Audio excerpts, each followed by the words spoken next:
Masih ingat artis top era 70-an Yesy Gusman? Kini sudah berusia 61 tahun, begini kabarnya sekarang. Sosok Yesy Gusman dikenal sebagai pemain film dan artis kondang pada masanya.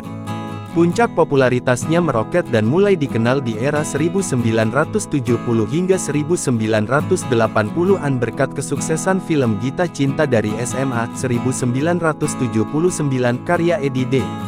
Iskandar yang disutradara oleh Arizal. Film tersebut sukses mendapat perhatian masyarakat tanah air pada saat itu.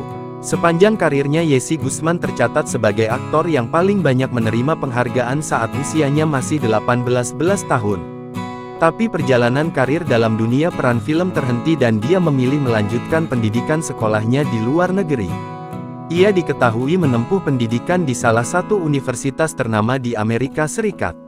Bahkan, Yesy merupakan artis yang sekaligus memiliki gelar akademik doktor. Jarang terdengar lagi, lantas bagaimana kabarnya sekarang? Di usianya yang sudah menginjak ke 61 tahun ini Yesy tetap energik dan bugar. Walau sudah jarang terlihat di layar kaca, Yesy tetap eksis di sosial media.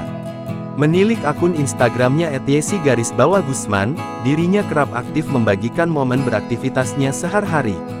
Terbaru, ia baru saja mengunggah momen saat tengah berkumpul dengan keluarganya.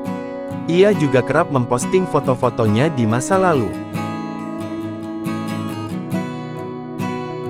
Download Tribun X sekarang, menghadirkan lokal menjadi Indonesia.